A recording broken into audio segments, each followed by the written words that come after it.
to be together, didn't care what others said. We were meant to be forever. I've been dreaming about this moment. I can barely breathe. Feel like I've been drowning, pulling me to the ground. Tears streaming down my face. My chest hurts. I can't escape.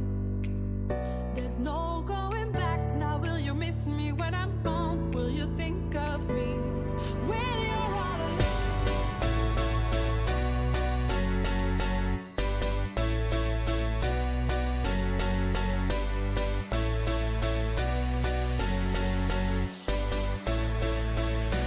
When you're all alone.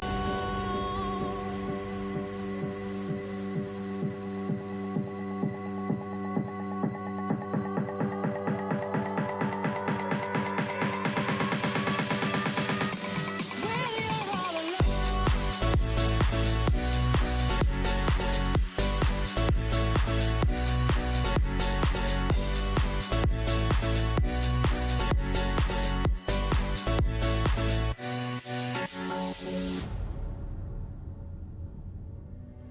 Your voice is calling me, but it seems so far away. Every word you ever said, every feeling that you gave.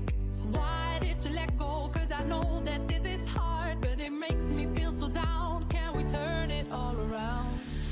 Pulling me to the ground, tears streaming down my face. My chest hurts, I can't escape.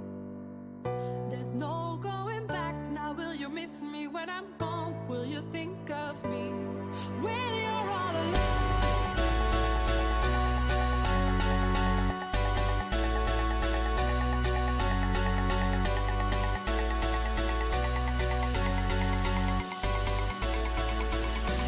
When you're all alone.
me just quickly fix the sound.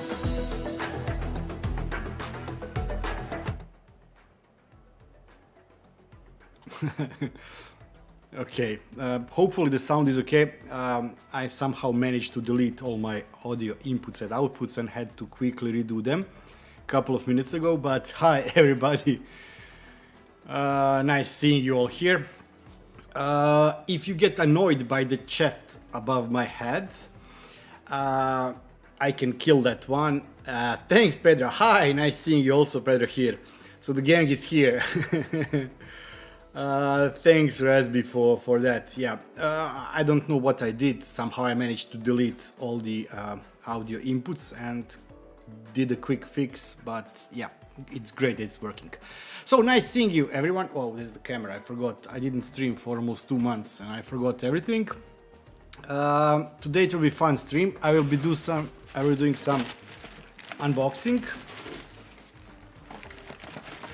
Yeah, just got some stuff. Just got some stuff few days ago. Hi Mario, nice seeing you.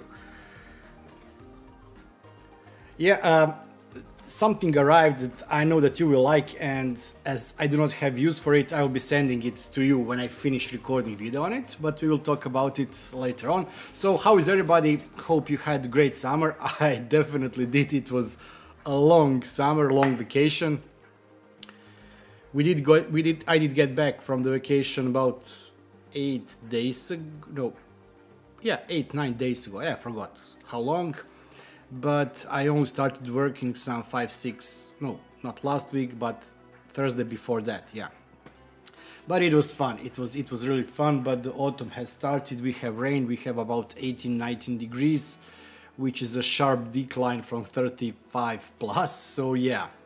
Yeah, it will be live unboxing. I did use pencil to cover everything up, barcodes, tracking numbers and things like that. It will be fun. These are the 3 things that were sent to me by Banggood. They want me to do videos on, not the reviews videos. I don't know how to do review video. Probably I could, but I'm not into review videos. I really would like for every component I get to see how it can be integrated inside Home Assistant or Smart Home, whatever. So these are the things that can be integrated. One of them I already have. But the other 2 I don't have. Well, as a matter of fact, I do have 2 of those, but this is something new and a bit different, so I want to test that one out.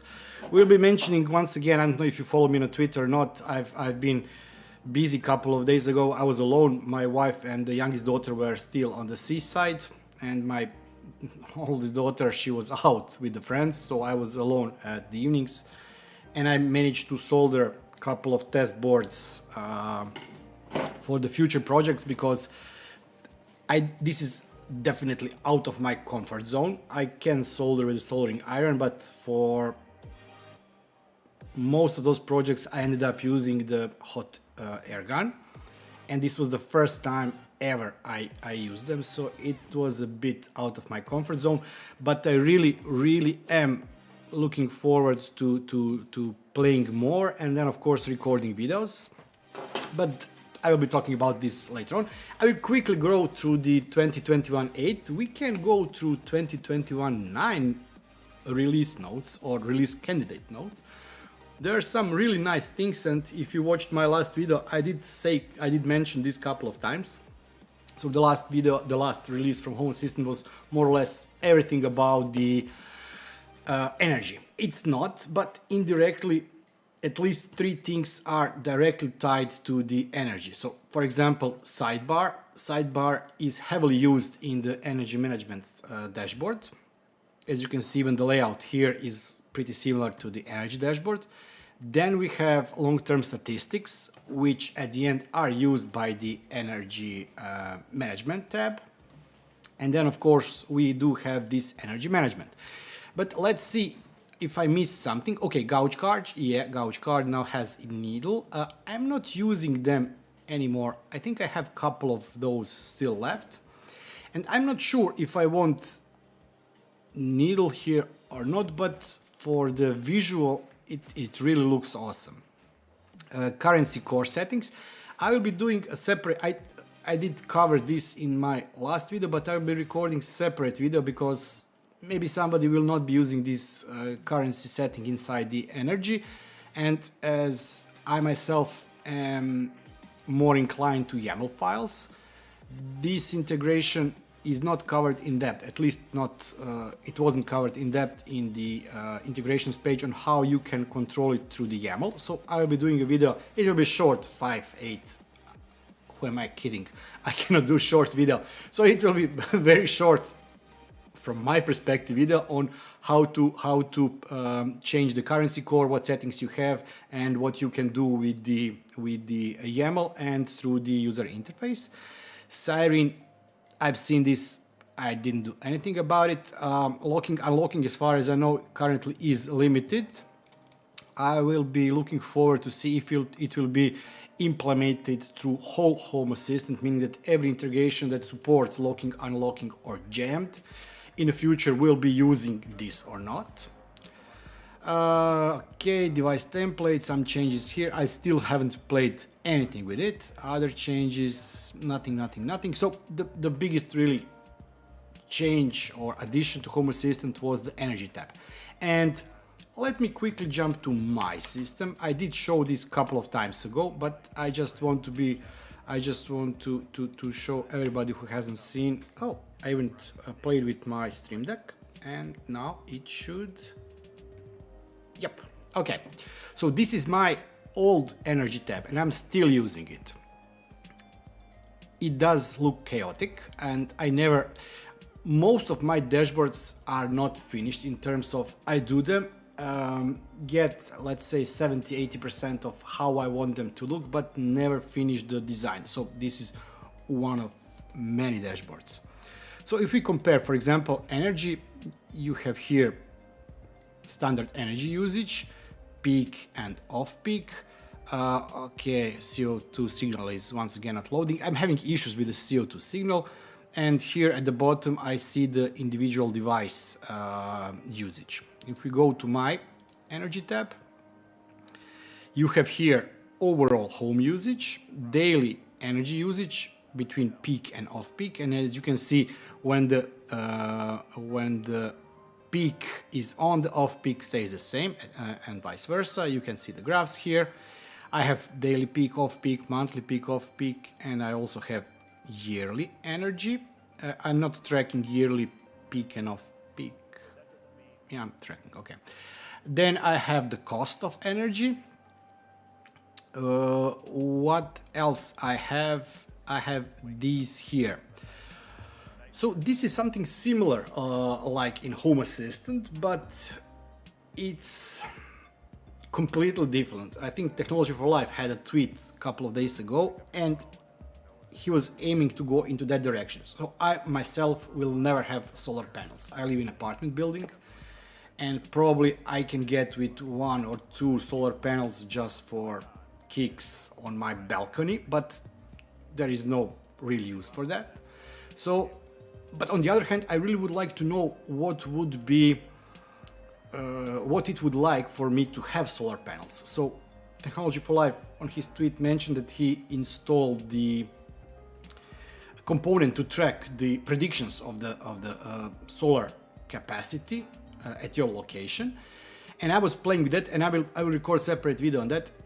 It's nice, but this was my take on it. It's different. It shows you how much energy you spend during the day and during the night. So if you have prediction or production of the energy from solar panels or whatever, here is the opposite. Here is the consumption of the energy in those parts of the day where you can have or where you cannot have the solar energy.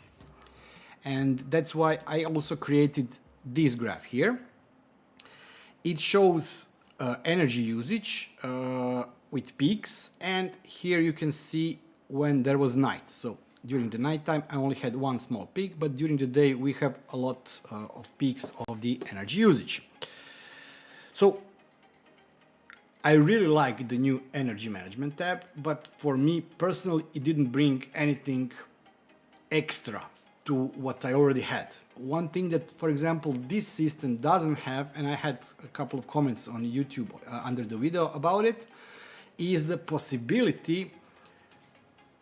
I don't know how it works in other countries, but here in the monthly bill, we do not pay for the electricity alone. We have fixed costs.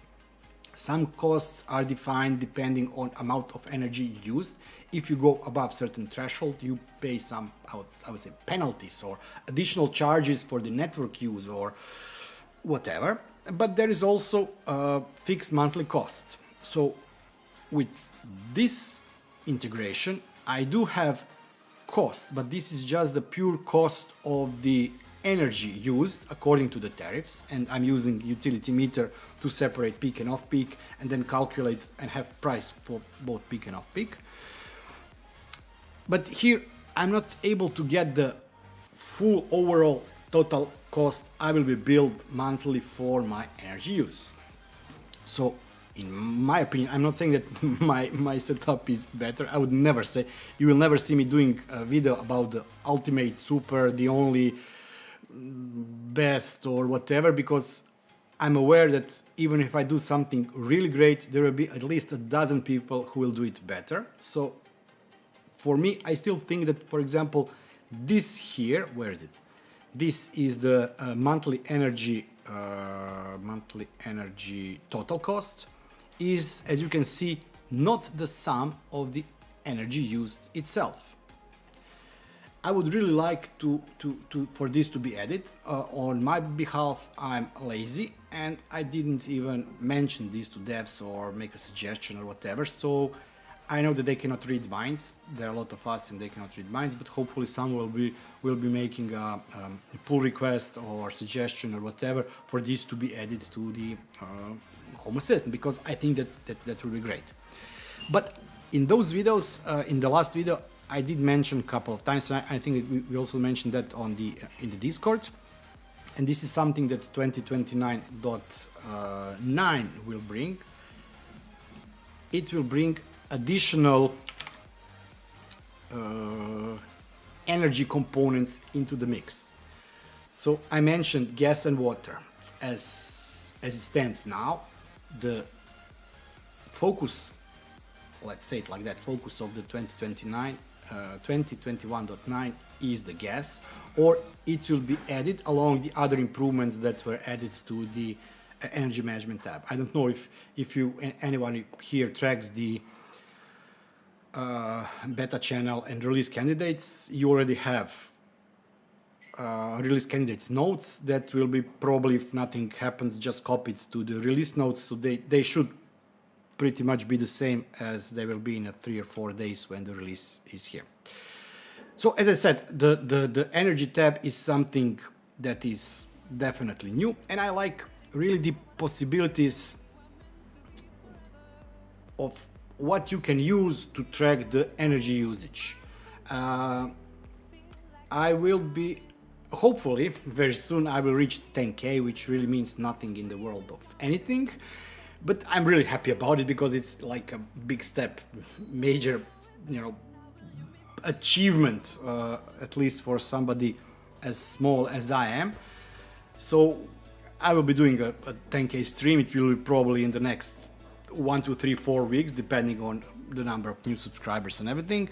But and I will be making a giveaway. I will be giving away couple of things that I received for reviews, and also some of the things that I will be purchasing. One of those things will be a sleaze meter, or what's the correct name for the anybody who can hook up the to DSMR energy meter and read the energy usage there.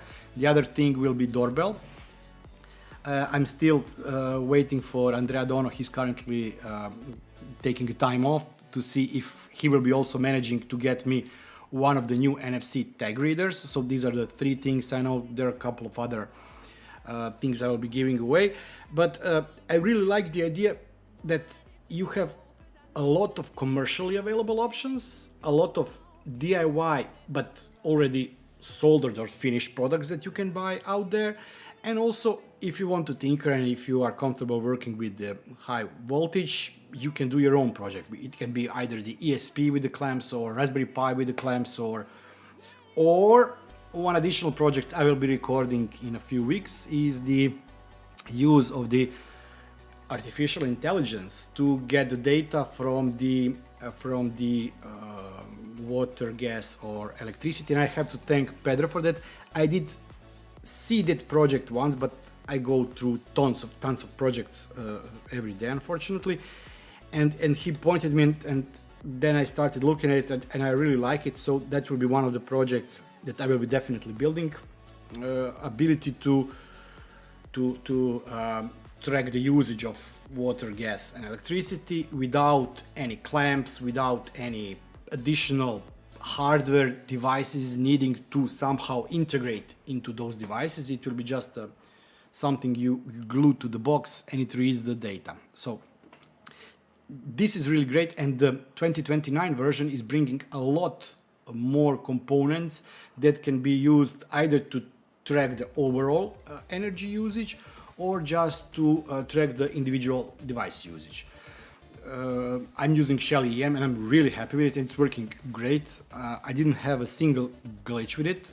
There are a couple of devices from Shell that I would rather throw in the wall or under the bus, but this is also subject for one additional video I'll be making, but not that soon.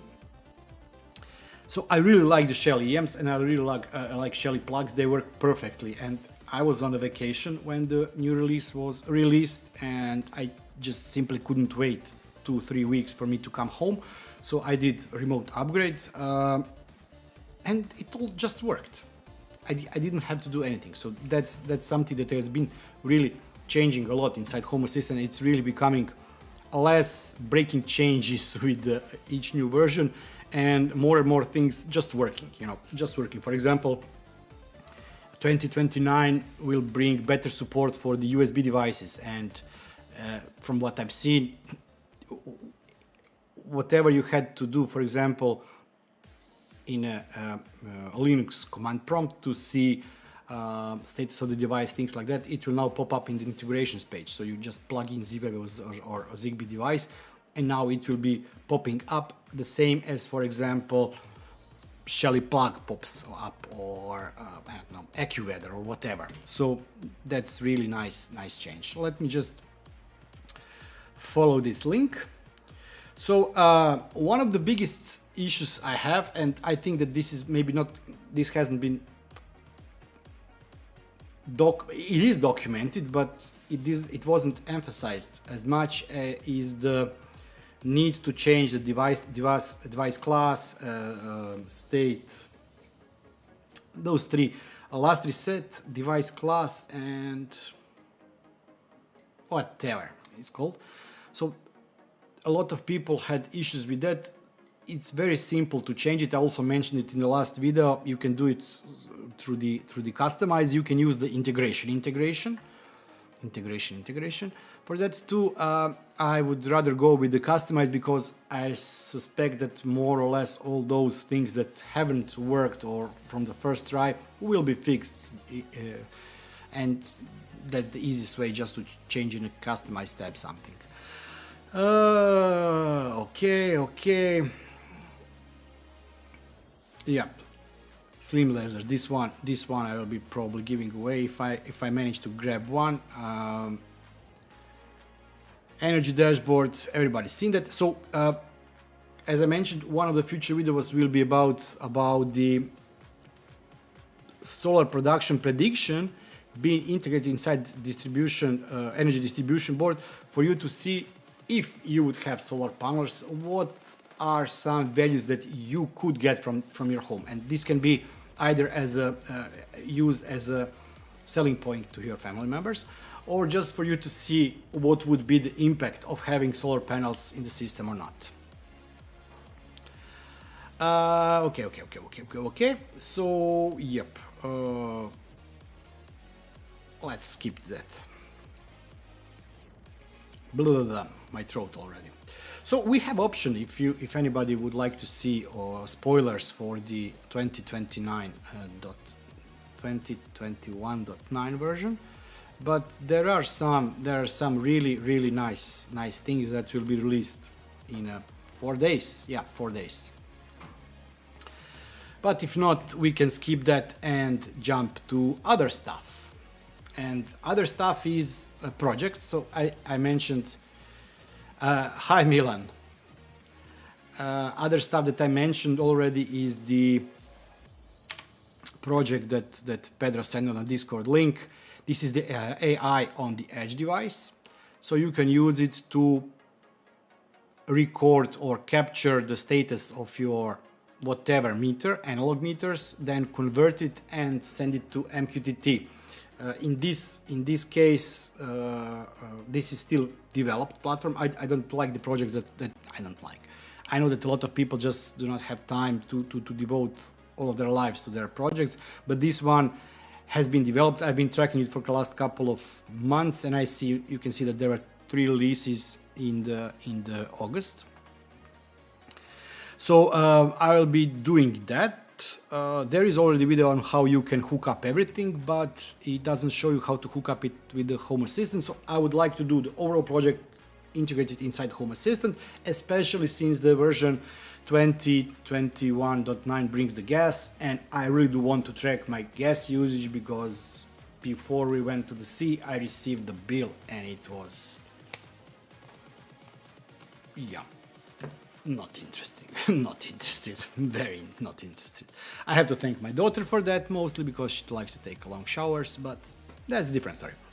So this is one of the projects. The other project is the one, this is the first project that I'm getting sponsored to do. I would have done it without the sponsorship, but I have thanked the PCB way. Yeah, I will be doing the Jesus Christ, Zigbee remote. Sorry, my brain freeze. So great thing about most of those projects that I will be covering here are from modcom.ru. I would thank Alexei for that. I don't think that he's here, but I thanked him a ton of times. He pointed me in that direction. So these are the Zigbee remotes that you can just break the board. The perforation is here, so you can have either 8, 12 or 20 button Zigbee controller. You can use it for anything. I don't know if you can hear the clicks. Yeah, you can hear the clicks. There is, if you do not count the number of buttons, there is one LED diode here, which at the end you do not have to hook up, but it helps during the pairing process and everything. You have the Zigbee module, you have the battery, and you have one, maybe more resistors. So very minimal components. You can do this with the soldering iron. I did do one with the soldering iron, so you can do this with the soldering. You do not have to have hot air gun. And it's really great because depending on what room, for example, you would like to use this. For example, in a living room or your work area, you can have all the 20 buttons, but in other areas you break it and you have only 8 button remote control. And it works on the CR2032 battery. So this is one of the projects, and it will be really coming soon. I don't think that it will be coming next week, but probably in the 10 days.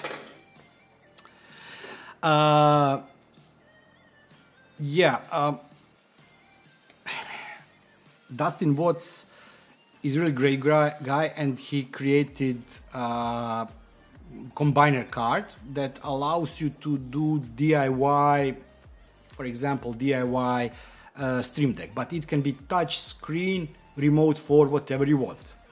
And his project went 2 ways. One is the full FreeDeck called, where you can buy from him, I think from Tindy, you can buy the whole project, meaning you get everything packed, flashed, ready for plug and play. And also he created a combiner card, which allows you to hook up the display, touchscreen display on one side, and the ESP32 but 38 pin version on the other side. You can even hook up the SD card here if you want. And I have these I would say 8 or 9 months now. So the only thing I had to do is solder headers, but I didn't have the right size headers. So I bought the right size, they arrived, and I simply never got around to hook up everything.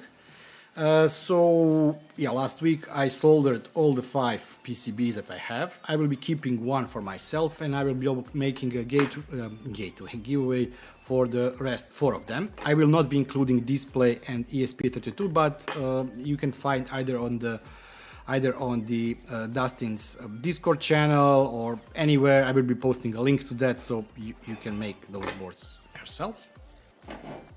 Then one of the videos I will be creating is the couple of months ago, I think I showed on my unboxing videos, I bought these here. So these are the relay board, and here you have header pins for the, let me try it like this. No, wrong button. Let me try it like this. Okay, wrong position. Okay, so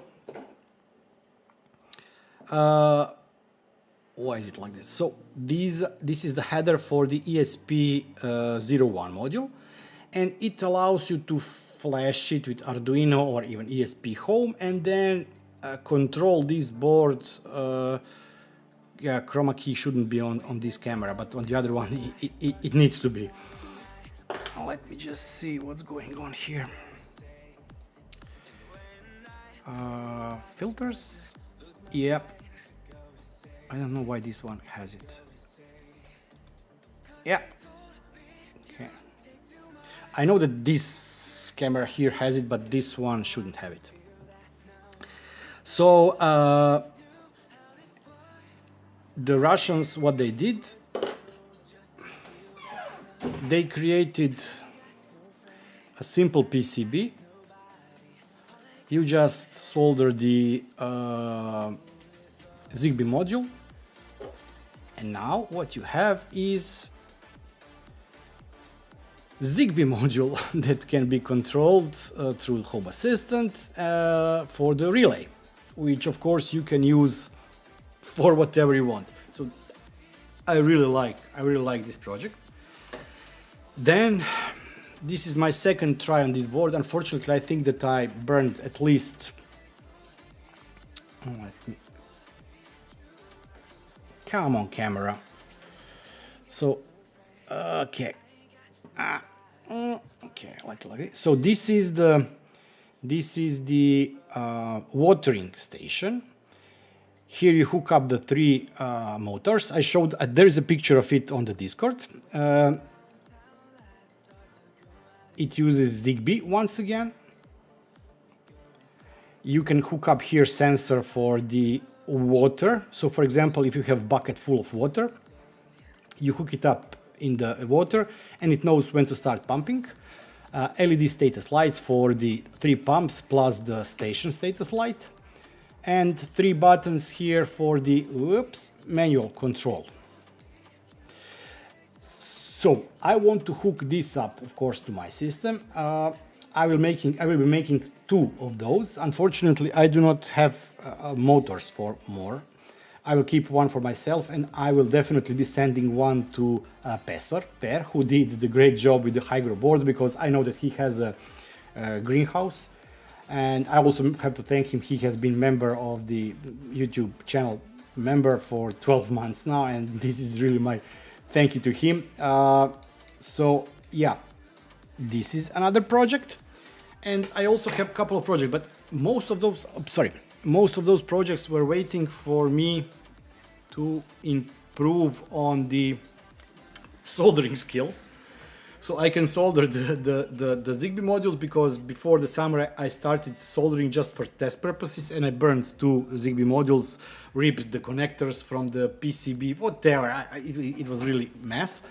So yeah, so if you've been following me either my streams previous or on the Discord, you've seen that there are a lot of projects that I have currently in the pipeline. There is also a Geiger Miller counter. There is one additional which I cannot remember. Yeah, Zigbee intercom doorbell or doorbell system. So it intercepts the doorbell, it notifies you in the Home Assistant, and also from Home Assistant you can open the door. Something like Nuki Opener, but the Zigbee version. So I will be doing as I'm lacking the Zigbee modules, and it's very hard to find them because they look the same, but I have 3 versions here. In fact, I have 4, but only one from the 4 I use this for testing. So I have 3 versions, and not all versions can work with this, not all boards. For example, some are for the projects that are battery powered, so they have to be used on this one. Others can be used, for example, this one here is when you hook it up, and the Geiger-Miller counter is also a router. So if you have it in your network, it will also extend your Zigbee network further on for more devices. So really great, really great projects. And I was really waiting to return from my holidays, you know, full of energy, pumped up to start working on it. And so far I'm happy, and I really believe that I will be making maybe 1.5 or 3 projects per 2 months or something like that, because I want to get rid of everything. But those are some of the things I mentioned. A couple of videos I want to do but there are also some other projects, and let me start by opening. Let me just fix this camera a bit.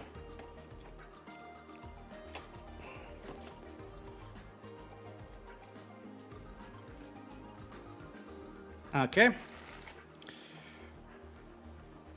So Banggood contacted me a couple of weeks, a month ago. I know that I posted that in the supporters channel on the Discord. So if you are YouTube member, you've seen it. They've sent me the list of couple of products. We talked if anything looked interesting or not. So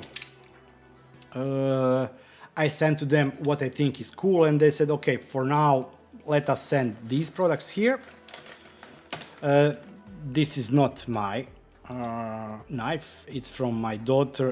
I lost my knife again, so I had to order a new one. Okay. No surprises, names or anything inside. I think I'll start with this one. I don't know if Lee is still here or not. He probably jumped away. But I think that this one will interest him. And if he misses that, that's his problem.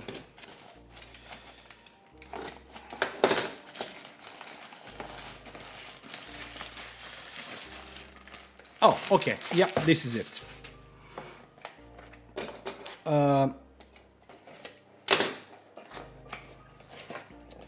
Moeshouse, however it is called. And this is... How do you open it? Oh, okay, like this. Let me get batteries. Just a second, please.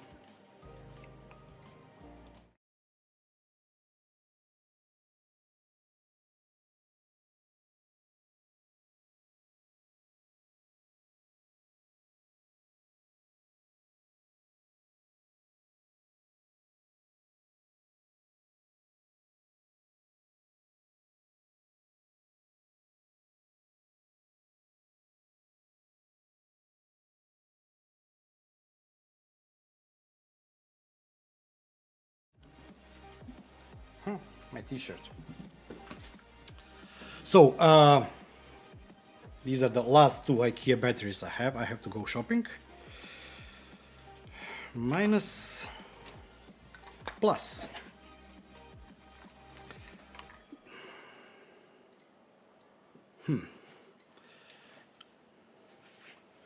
Bye. Have pošaljem poruku.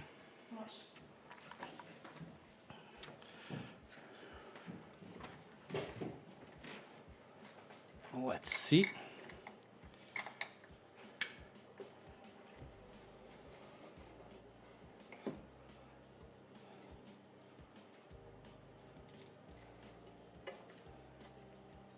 It's blinking something. Okay. Oh, this is a touch here. Nice. So I will be doing a video on this one. This is, I don't know what's better here. The light here is, the reflection of the light here is not that good. I will be doing a video on this one. This is Zigbee smart valve. Zigbee smart valve. I'm using Tado devices, and I really love their devices. The only, I wouldn't say issue, this is not issue, this can be overcome one way or the other, but is the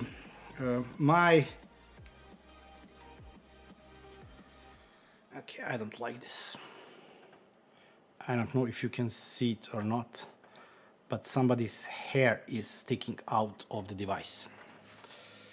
Yep, okay. So Tado devices work in such a way that you have Tado bridge, which then creates, I wouldn't say mesh network, but some kind of wireless, local wireless network for Tado devices. You have a smart thermostat that inside has relay, and that relay can be used then, for example, in one room to create cold to heat on the boiler and for it to heat up the water in the radiators. Black. Sorry, okay. So this one is great. If you hook it up to your radiator, it will be able to control the valve. It has here, I don't know if you can see it, this goes out and in, and it controls the smart valve. It pushes the smart valve in and out, blocking or allowing flow of water, and it's more or less the same as Tado has it. I think that these one are bulkier. Let me bring one of the smart valves I have.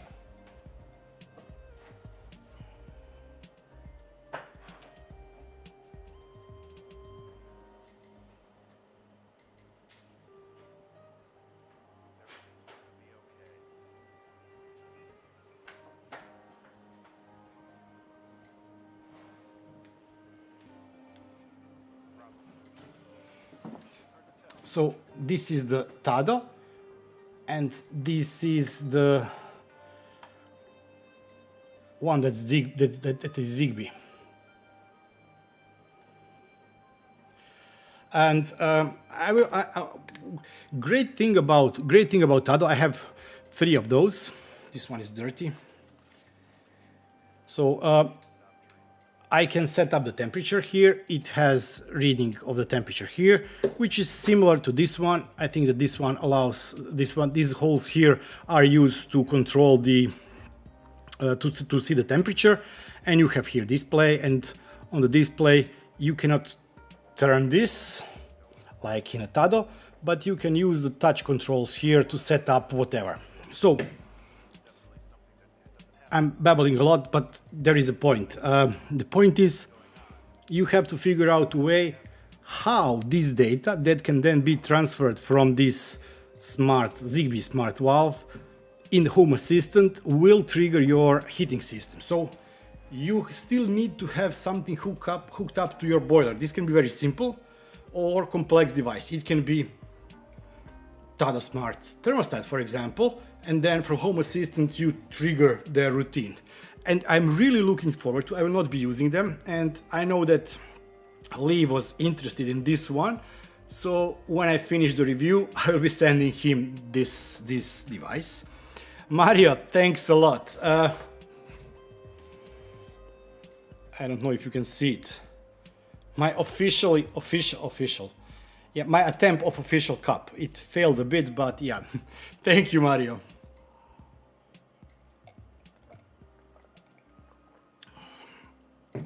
So, and there are a lot of options included for the sleeves, because you have to find the one that fits your valves. And I really do hope that you will have fun with it and it will be useful for you. So this is one thing, and I think really that this will be, I wouldn't say that my video will be good, but I think that this will be interesting review, especially since the winter, at least at this side of the globe, is coming soon. So yeah, I know one of my friends is very interested to that. Whoa. Okay, let me put it like this. So Moeshouse Zigbee Radiator Actuator. It should work with the Alexa and the Google Assistant, but of course it's Tuya based. But of course, I will be hooking this up to Home Assistant. Okay, the next box is something that, if I'm correct, is something that I already have 3, 4, 5. I don't know, but this one I will not be keeping because I want to give this away. But I will be ordering for me at least 4 or even more of these.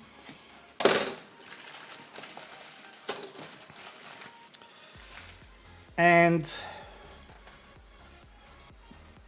this is Aqara temperature, humidity and pressure sensor. Let me kill this camera for a second and change to my main setup. Oops.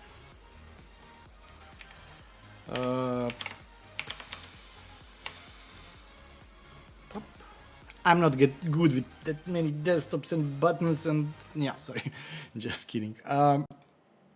Also, if you have been tracking me on the Twitter, you have seen my summer dashboard because we had internal temperature of 35 degrees. So I think this one here and the two that are positioned outside are those yeah, camera, you can wave to camera. What? Camera, okay. So these are these, and when I played with them, I printed this one, but I never used it. Instead, I printed those. They have a name. I always forget how it's called.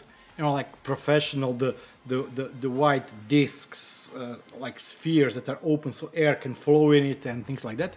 I have one, and these are outside, meaning that they have been on the rain for the last, on the sun and in the rain for the last month, maybe even month and a half. They're still working perfectly. I want to see what will winter do to them when the temperatures go below.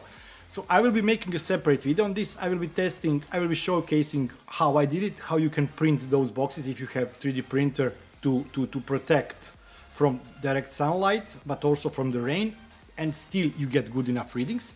I will be playing with these. I will be putting it in the fridge, in the freezer. I will be doing a ton of stuff, but when I will not be breaking them. Definitely, I will be very careful not to break them. But I will be giving this away on a giveaway when the 10K stream comes. So these are two smaller boxes.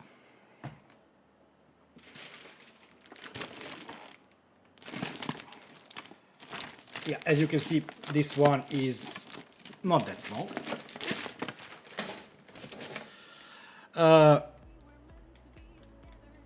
No comment. No comment. Somehow, I like a lot of stuff. I'm all around. I can yeah, hamster. But somehow I always end up with these. I'm a small, YouTuber or content creator or journalist, how some of the more prominent faces on the YouTube say it. So we are journalists, tech journalists. I'm just kidding. I like tech stuff and I like buying tech stuff. So when somebody wants to send me something, previously I would say yes. Now I'm very picky on what I want to receive or not, and I have myself 7 cameras. So 7 cameras. I have in a drawer around 2-3 cameras. I will be giving away that Anke camera. I'm not using it. It's very good camera, but I'm happy with my setup. But they offered to send me this one. And I said yes, because I have very similar camera to this, but it's an old camera and it is It is 640 by 480, and this one is 1080p. But this one is huge.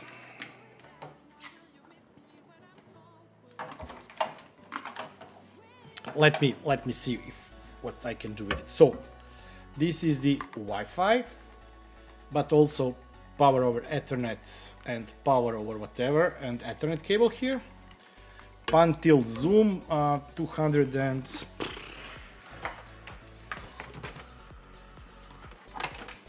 yeah, those are generic boxes, you never find anything on them. So why? Nah, nothing here. This is just how you hook it up. So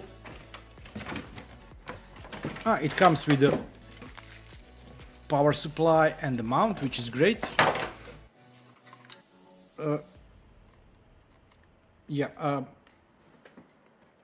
It should be able to do night recording with the voice, 217 PTZ camera, and it does feel a bit plasticky cheap, but I hope that I will be able to change. I have this camera here is used only for testing, for nothing else. It's not hooked up to anything, and I use it when I have to record something and I need quickly to get one free camera. I use that one there, but it's terrible.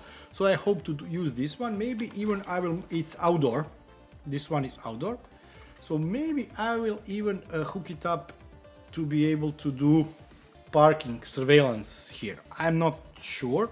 Also, I know that my building is looking for a camera above the main entrance, so maybe this one will be going in or out of our building, watching out for, I don't know, whatever.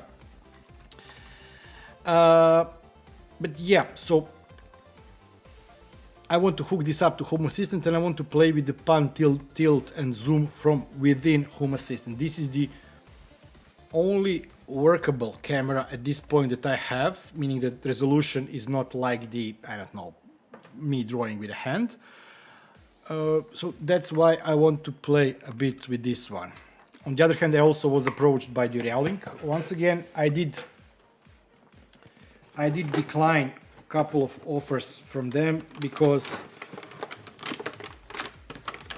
there are a lot of people doing reviews of those various different cameras, and I don't just want to redo what people are doing. I said to them that I'm interested in the AI cameras, but I want those AI cameras to have the option to use webhooks. So for example, if the camera detects vehicle, person, whatever, I don't want to use the app and the cloud. I want to use local webhook or whatever to then directly call the service inside Home Assistant. This is something that can be done with the Realink integration. I think that the Realink Dev, this is the custom component integration, supports it. But I wanted to see support from the vendor side, and they said, yeah, okay, we will tell you when we do it. They still, as far as I know, they haven't done it, and I don't believe they will do it because they have no purpose. They do the MVRs, they sell the whole ecosystem, and by providing the local API or local webhook, they would pretty much shoot in their leg because anybody can then control their cameras, and nobody has any need for their software or hardware. But they approached me once again, and I said, okay, listen, select any camera you want, tell us, you can do whatever type of video you want. It doesn't have to be review, it doesn't have to be even the integration video, let it be something fun, whatever. So I'm now looking for a best camera there is to test. I was talking with my father, and he found the camera, which I also found, but it's the most expensive camera they have, and I don't feel that good asking for that camera. It's around 370 euros. But even if that wouldn't be the issue of me having issue with saying, okay, like, send me that camera. The other problem is, if I record that video, it's not fair for me to get this 370 euro camera telling you that it's the best camera in the world, but it costs 370 euros. So I'm trying to find if there is any product they have that would be great for home use, for some specific cases, whatever.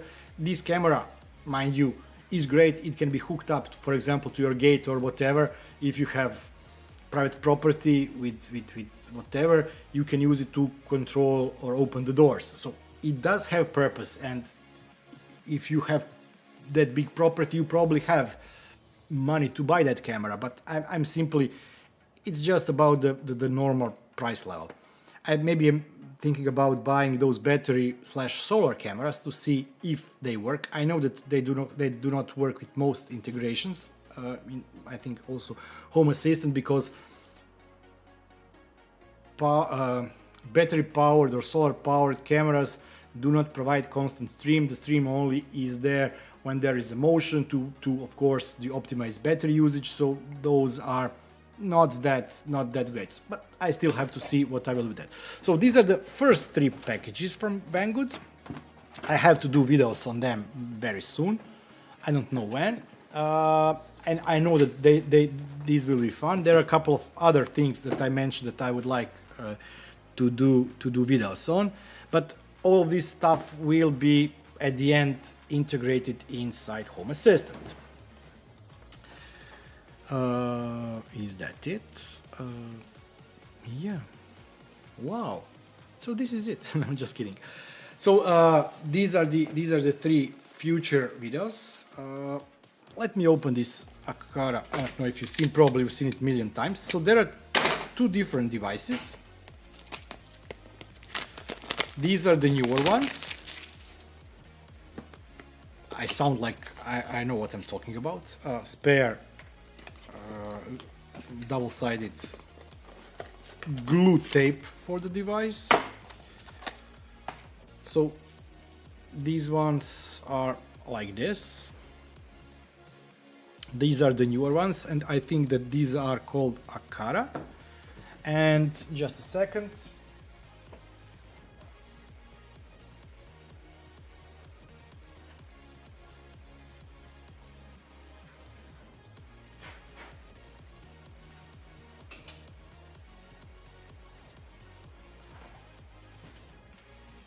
I have on this stream I will have more miles than I did in the last week.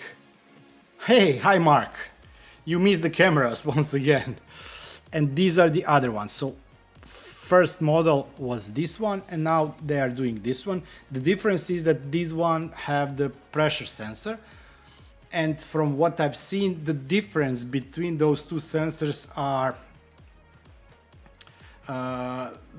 the difference, if you can see here, yeah, you can see here.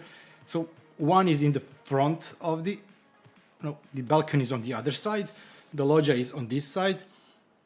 It's very, oh no, it's humidity, sorry, pressure. As you can see, they are very close, they are not identical, and I do not believe that there is such a big difference between the front and the back of the building. Yes, that's right, Mark. But still, for the reference, if you want to track the pressure going up or down, they are great. The difference, there is a difference, as you can see, but it's not that big difference. And I think that if I check the official, let me see, pressure, okay, no, this one is using, oh, there is a difference. Yeah, but this one is far away from me, so officially it's 1014 and I have 997. When in the summer I was tracking the difference, it was much closer. I don't know if, yeah, maybe it's the forecasted value versus the current value, what's before the rain, after the rain, or whatever. As I said, this one will be given away on a giveaway. Let me just put it in a box so I don't lose the spare double-sided tape. And I will be buying more. I want to have each one in every room in the apartment. I want to have those ones here. It is, yeah. Let me just bring the other device.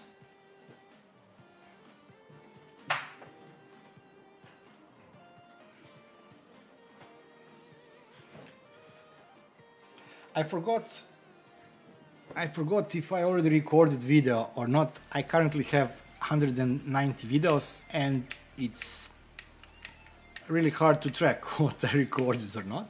So I don't remember if I recorded the Shelly humidity and temperature video, but we can find it out quickly. Give me a second. Where here? Studio.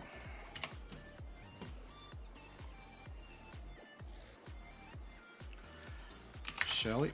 I think that I did record video on it. Yeah, I did record. So I hate it.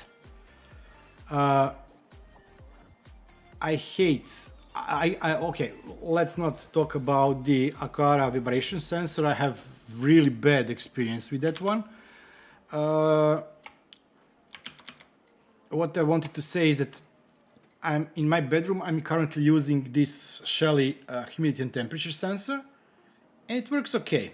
But I simply have no use for a device that reports values every couple of hours, or it can be either 3 or 4 hours, or if there is a significant change and I cannot influence what that significant change at the end is. During the summer, when I created draft in apartment during the night to see if the temperature is falling or not, it would react a couple of hours later, and it was maybe too late because I wasn't awake anymore, things like that. So I will be replacing all devices with the Aqara ones, the ones that measure also pressure. And I don't know for what I will be using this one.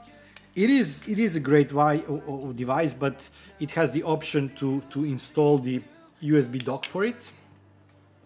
Let me kill this and let me kill this. So this one has the option to install the USB dock, and then it can be permanently charged, and then the data can be refreshed permanently. But this is such a nice small device. If you add the USB cable, you lose the flexibility of being able to move it around. So this is one of the Shell devices that I don't like that much. And there are now door and window sensor, this humidity and temperature sensor, which is, it's not that I don't like it, it's just, and Shelly motion, I'm starting to really hate. This is I will be doing like a long-term review. Since a lot of people received Shelly motion sensor a couple of weeks before it was officially released, and I only got it a day or two after it was released, there were already a lot of reviews and how to hook it up to Home Assistant at that time, so I didn't want to do video on that one. And on the one side, it's a great device, but I had to recharge the battery 3 weeks ago, and I have it now. I couldn't have it more than 4, 5, maybe 6 months. So they're selling the idea that it will work on the one charge for a year. And it didn't last 6 months. And in that period of 6 months, I did top it up a couple of times, meaning that it's easier to get to the user interface if it's hooked up to the power. So I did hook it up to the power to access the web page, but it was also recharging at that point. I know it didn't recharge 50%, but it did have top up of energy. But okay, so even if it's 6 months for the battery, which is still great, you can recharge it, no problem.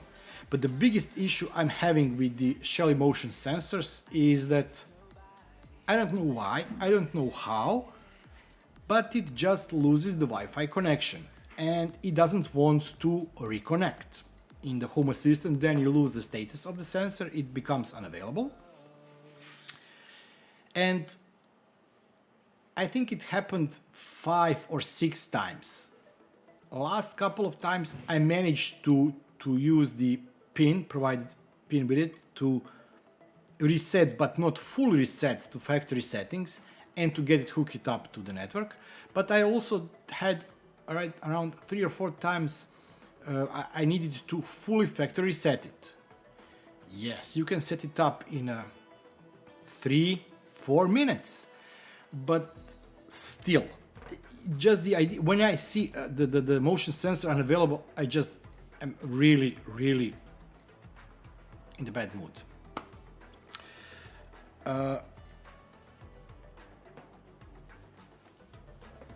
I have the motion sensor. There was a joke. Lee knows it, and Garrett also. When we were on his podcast, I mentioned that this is the worst device, Aqara vibration sensor. For example, during the earthquake, it managed to register 0 vibration. I did play with it a bit. Unfortunately, my mailbox is 4 floors below me, and it's reinforced concrete between the floors, so there is no way I can get this in my mailbox. So yeah, I will not be using that one in mailbox. I keep it currently on the piano, so I know when my kid plays the piano, but it can detect some other vibrations, or yeah. Okay, so what we talked about release notes 2021 8, 2029. We talk about some of the future projects that I did show on the Twitter. This is the stuff that I received from the Banggood. This is my mug with my OMG face.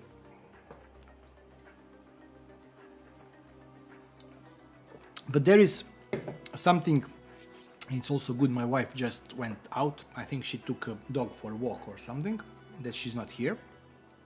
Don't tell her that. What I want to switch to this. I don't know if anybody here has, I know a couple of you have the 3D printer. I bought 2.5-3 years ago Ender 3 Pro, which at the time was released, or a couple of months before that Ender 3 Pro was released. And I heavily upgraded or tweaked it. As soon as I could, I bought the SKR 1.3 board, TMC 2209 stepper drivers. I now have direct extrusion, BL touch for the bed leveling. Okay, evening lights on. I also have the printed custom box for the electronics, which also now includes the Raspberry Pi with the Octoprint. There is a relay to control the power to the printer. So it's hooked up like this. The power goes to minimal power supply, and is controlled by the Shelly plug. And I can control this from Home Assistant. So if I want to turn the Raspberry Pi on, I just turn on the Voron. I just turn on the Shelly plug and it turns the Raspberry Pi. And then from the Octoprint, I can turn the relay on and turn on the printer. So I can have the Octoprint running 24/7 while the printer is running only when I need it. Yeah, okay. And it's printing really good. And I tweaked it and did a lot of stuff, but I reached the point. Yeah, that's the point. I'm starting I should start the some kind of charity or whatever for this project. As I said, it's good that my wife left. We will cover a couple of things that I have on my mind, but I don't know.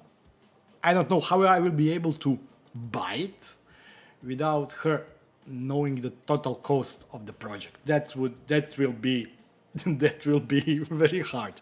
So, as I said, and it's printing great, but I wanted to start printing different materials. I wanted to have enclosed printer. I wanted to be able to whatever do something, and I was really this close this summer on the vacation. I don't mind. The dog bought it. Yeah, it would not be one dog. It would be a bunch of dogs. So sorry. So I was really this close to buy the Prusa MKS3 Plus S, whatever it's the latest version is called. So I was really this close. I think I already had it in my shopping bag and I was about to press buy. And then the colleague from the work popped a message on the Teams, and he said, "Oh, look what I bought!" And he bought Mini Plus, Prusa Mini Plus. And I was looking at it. He said, "It looks great, but it also looks wobbly, and it looks too small." And then he said, "Yeah, because I don't have money to buy Voron." And then I started looking at Voron printers. It was a couple of weeks ago. So I started with this one and I said, I need to have this one. First of all, this is a beast. Look at it. Second of all, every component here, of course, you can cheap out on the components or you can go with the more expensive components that they suggest. But first of all, this is very beautiful printer. It looks like something you would find a factory, not at home as a 3D printer. Then the options you have for the hot ends, the options you have for the electronics. This is really awesome. It is, but this version 2.4 has been updated in June, July or something like that, if I'm not mistaken. And when I was looking at the options, I want to have the static bed. I do not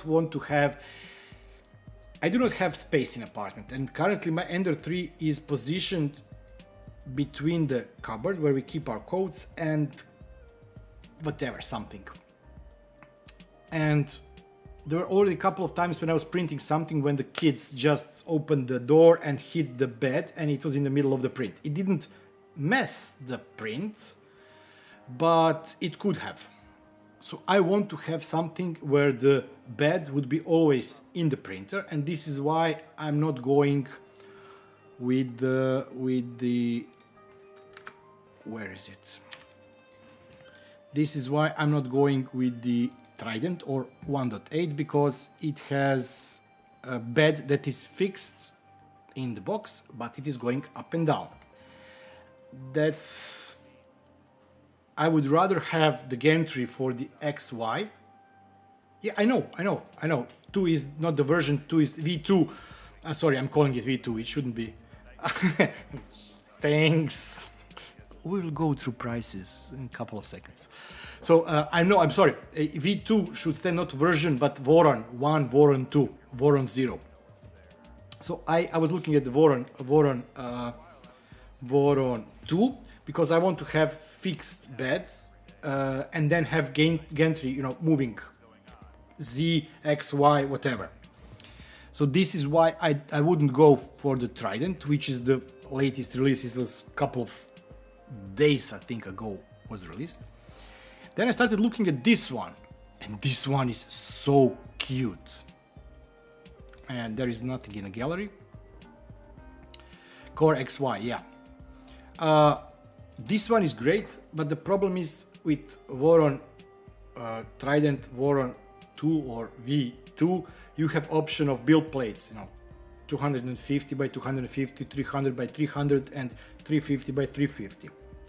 Each 50 millimeters is at least 20% more expensive. And I'll show you the prices in a couple of seconds. But this one is 120, I think, or 120 or 120. It's not 150, it's 120 millimeters. It's really great, but what if I want to print printer box once again? It would be really on the it would be really on the edge of the build plate, the volume that build plate can do. So I said it is light, it can be fitted anywhere. I can even keep it here on the table. This Voron V01, which is also the newer upgraded version, so it can be even kept here on the desk. The footprint of the printer itself is great. It is fully enclosed. But I did look at history, what I was printing, what I wanted to print, and I do go above that. So that's why at the end I was looking at the switch wire, I was looking at the legacy, I even look at the option of upgrading my Ender 3 to switch wire, so linear rails, things like that, but I said no, I don't want to do it like that. If I want to do it, I will do it. I'll just go for the 2.4.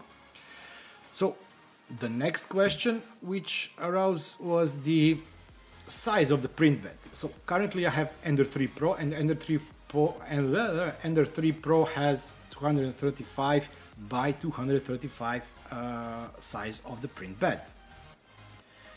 The closest Voron version for the 2.4 is the 250 by 250.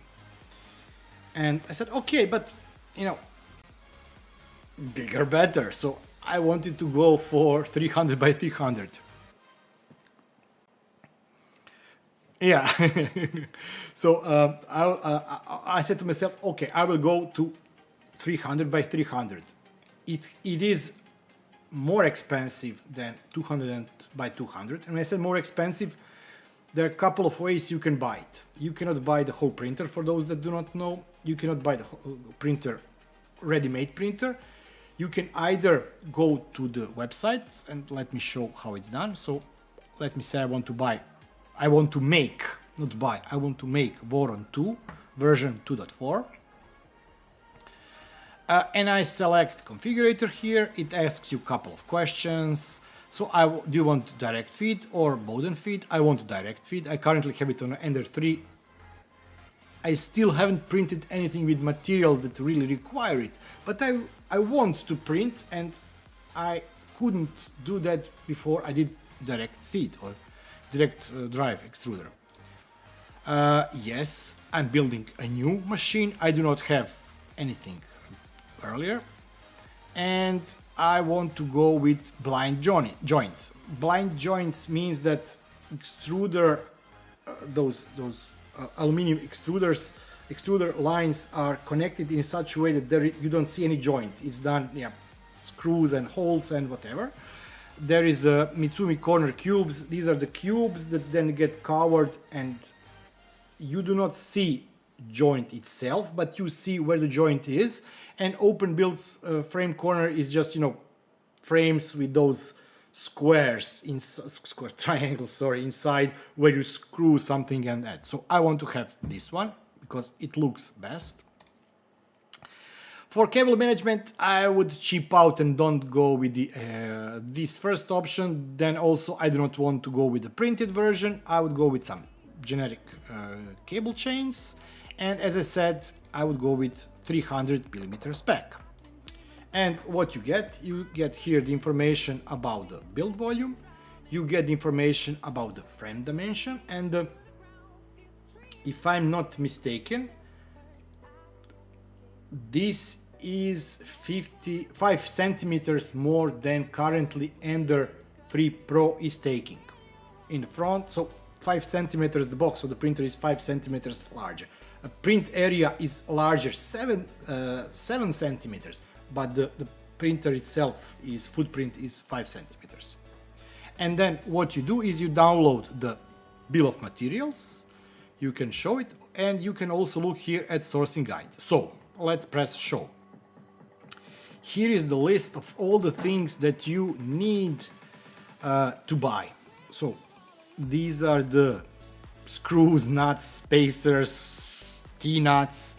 Then you have linear rails, belts, belt loops, pulleys, idlers, stepper motor drivers, thermal fuses, stepper motor drivers.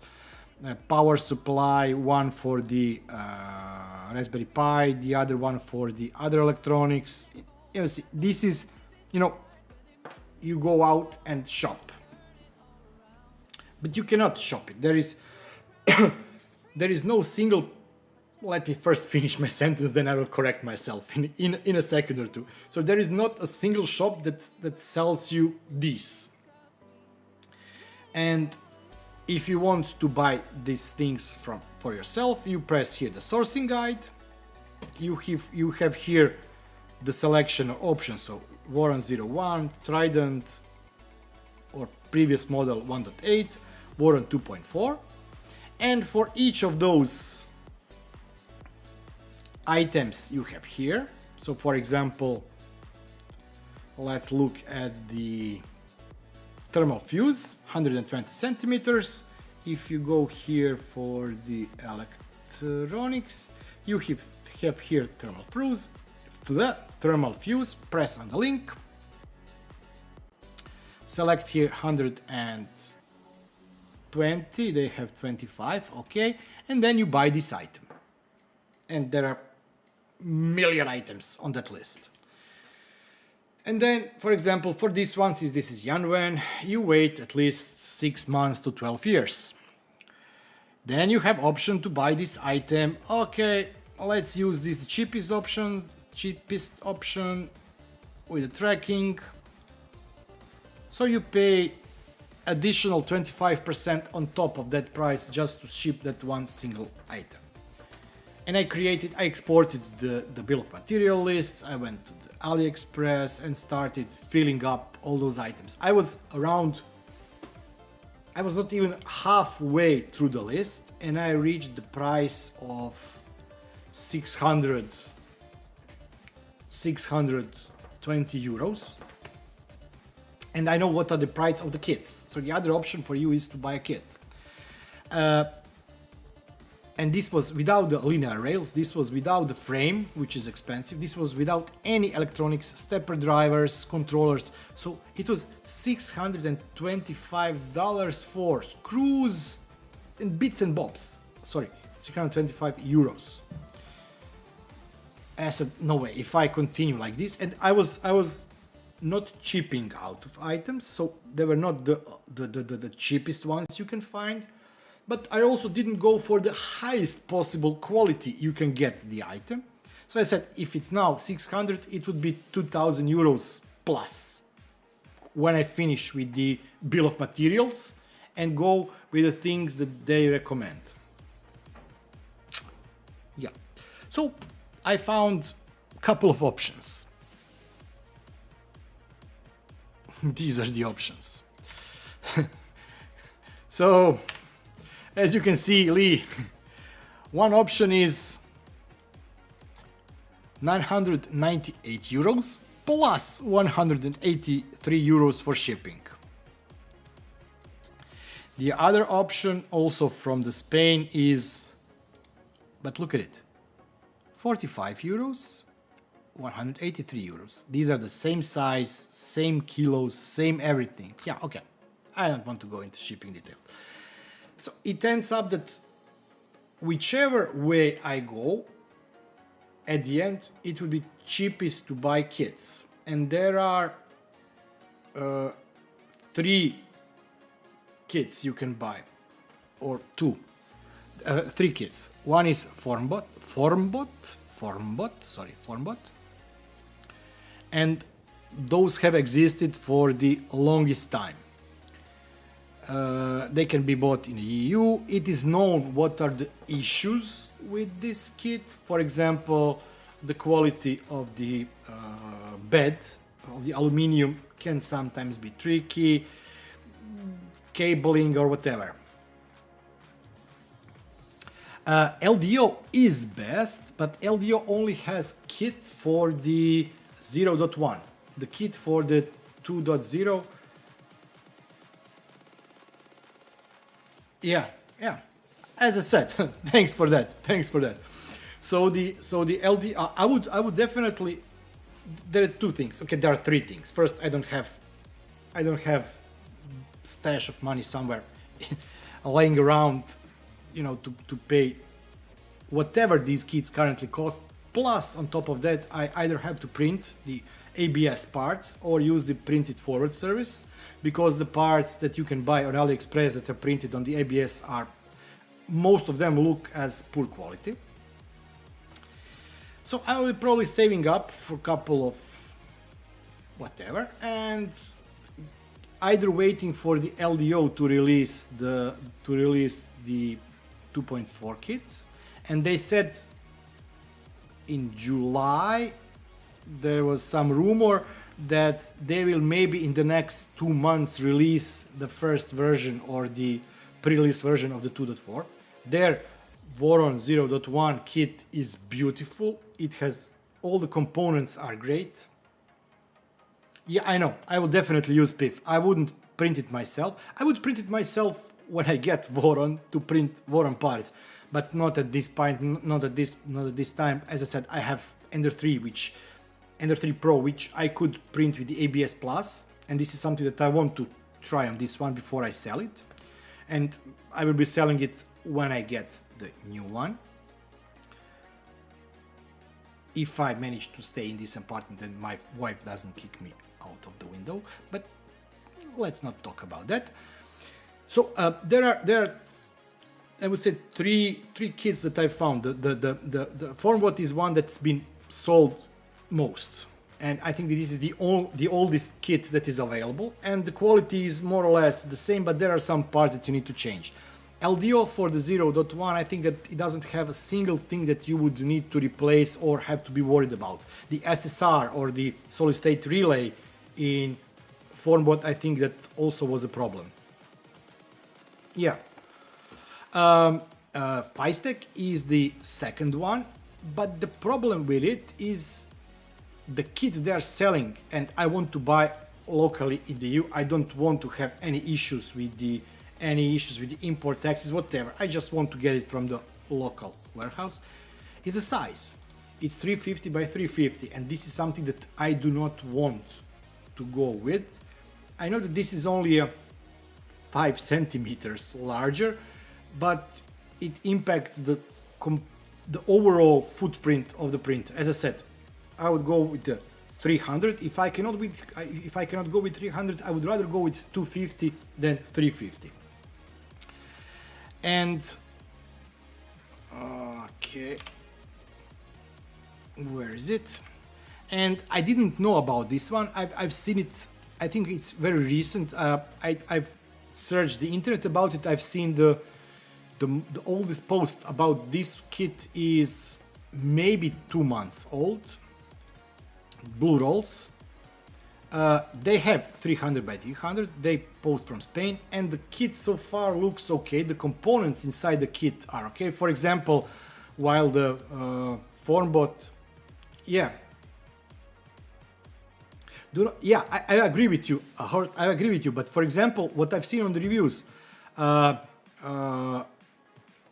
in this kit are the original LDO motors, which is something that some other kits do not give you. They say NEMA stepper motor drivers, but these are not LDO. These ones are, for example, LDO.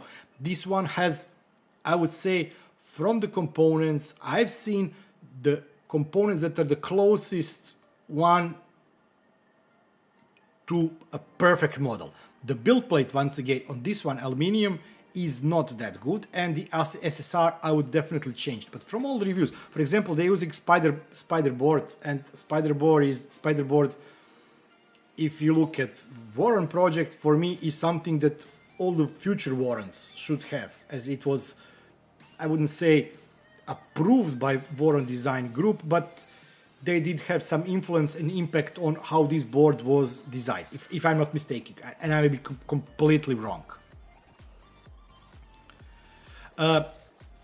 So a lot of components in this kit are very close to what LTO has in the kit for 0.1. But as I said, the problem is that if I manage to get funds sorted out and I find some rich sponsors somehow, if at that point LDO kit comes out, I would definitely go with the LDO kit for the 2.4. If it doesn't, I think that this kit will get my attention.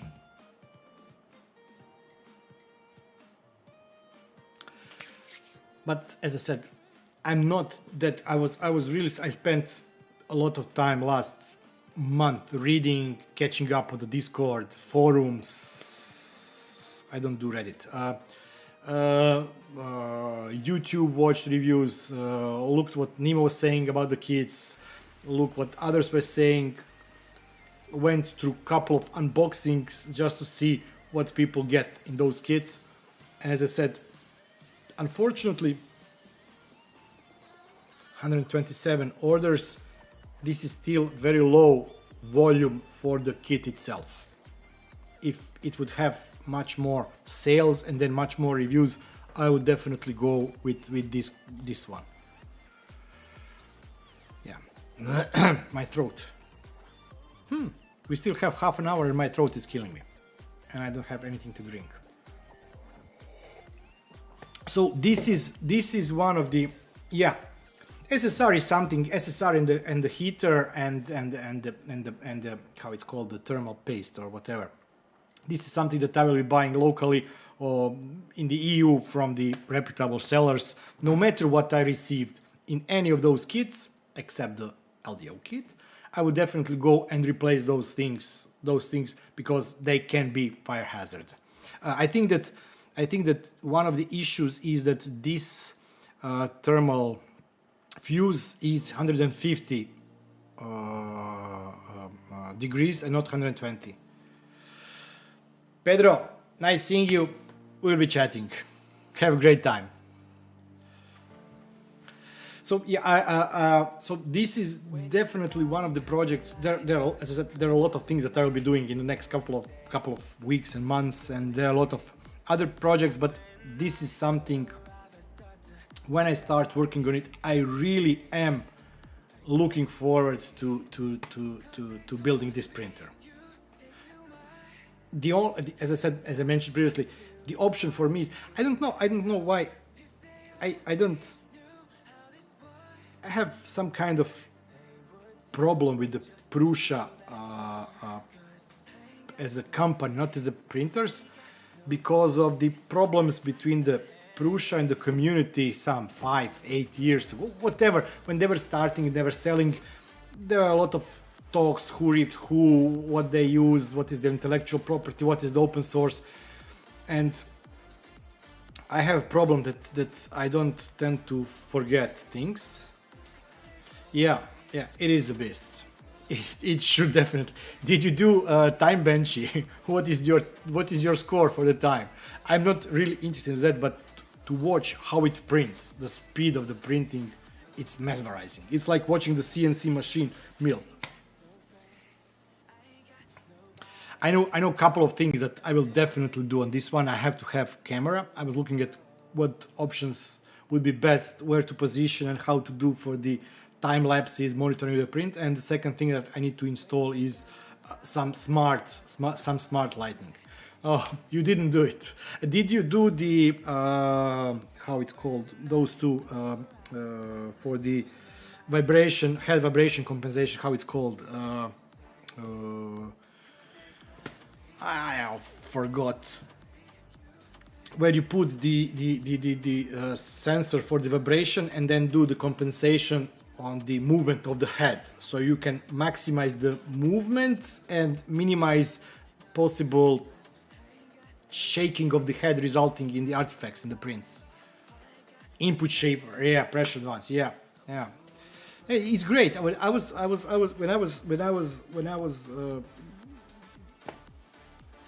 tweaking with my Ender 3, I didn't know that Clipper had it or the Vorons had it. At the time I was thinking how it would be great to have something that would be able to compensate. And then you start reading about this project, and the best thing is that it's open source project, and you end up with the product that we had Ultimaker in the company. We have small R&D team that is now spun off in a separate company, and they do mostly AI stuff. But they had Ultimaker, which is a big one, which is I don't know the model or anything. Great printer, and if you look, it's not that cheap printer. They are expensive printers. I wouldn't call it a commercial printer in terms of you can run company producing stuff, but for the prototypes and things like that, it should be great printer. And it had to be replaced. The model itself wasn't available. So this was replaced by the Lolsbot. Great big machine, 2.8 filament or 2 point whatever filament.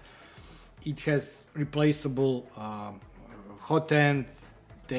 We have option with 1 or 2 extruders.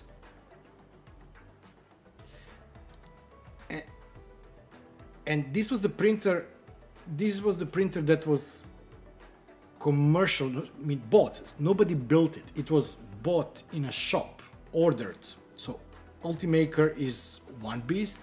Lolsbot was very expensive, and all the parts are printed on it the same way the parts for the Voron are. And if you compare the printed forward quality of parts you get printed and those parts, these are terrible, and you are buying off the shelf ready-made product. I never printed with anything with that one. I did help guys fix the hot end this week, and I'm glad if I did, and I hope that it's working now, because they had issues with the filament was stuck, it broke. I think that the filament was old or too humid or on the sunlight or whatever, it broke and you couldn't pull it out, and well, we had to disassemble everything. And those parts, most of those parts on the hot end, on the frame, corners, joints are ABS, I presume, printed, but the quality of the print is, even this speed print from an Ender 3 looks like a professional whatever print in comparing to the device that costs very much. And we are not talking Lolsbot now.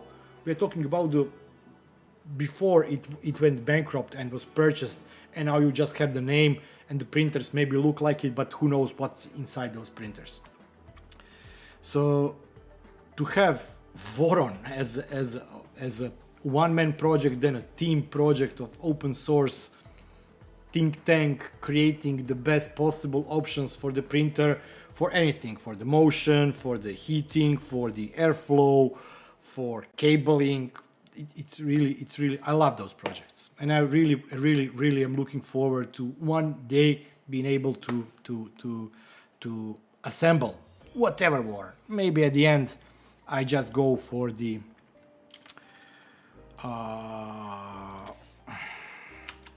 LDO.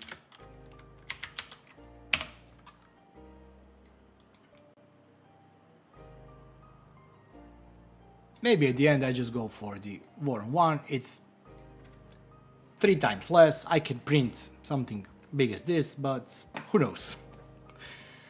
Yeah. But I think this one is also without the printed. Yeah, you still need printed forward parts or printed parts. Yeah, so that's it. So any questions, or we will be wrapping up stream very soon? Or should we go through the... It is, but it's so cute. I know, it's so cool. You cannot print anything on it. I think that the build plate is something like this, I think.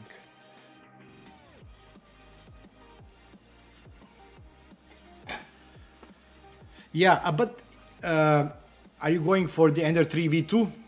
It's great print. I said I've been using it for the.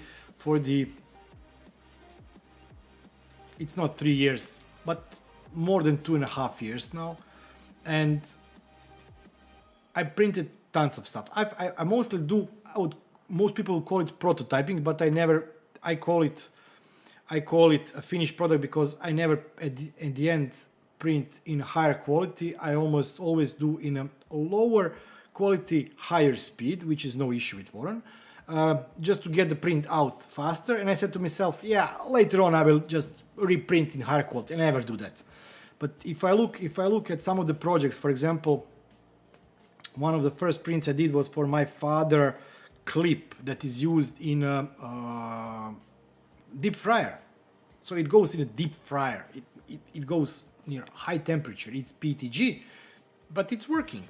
Then during the pandemics, I printed a lot of, and I mean really a lot of the how it's called, visors, holders for the visors. Yeah, visor frames. I did a bunch of them. I think I still have 500 sheets and I don't know how many headbands somewhere laying around. And it was printing very fast. I could print, I think on the Ender 3 I was able to print 2 or 3 at a time. You had to place it a bit weirdly, but I was able to fit, I think, 2 or 3. And a colleague from the work, his wife is a nurse, and he asked me if I can print it, and I printed not just for her but for other people. Yeah, and unfortunately, I only print PLA and PETG on Ender 3. I didn't want to do the enclosure. I was looking at buying that enclosure from them, but I said no, I didn't want to buy that tent. So I'm really looking forward to try other materials, higher temperature materials such as ABS. ABS Plus can be printed on the Ender 3. You just have to make sure that there is no higher airflow near it, so it reduces the temperature and whatever. And I have a friend, she's the dentist, and for her I printed some. What I printed? Some add-ons that can be used on the vacuum pumps where they suck your saliva out of mouth. Something that can also capture the particles from the air. So I also used the Ender printer there. So when I look at the various things that I did print, I printed a bunch of stuff that I do not need. You know, it's like getting a new car. You sometimes have to press the pedal to do 240 kilometers per hour, and then later on you know that you will be driving more carefully, but you have to do that. So yeah, I will. It's in a place where I just have to put on one side because all the other sides are closed, so that should be enough. Yeah, definitely. save a lot of money for war. I just have to make sure that the family members don't watch this stream.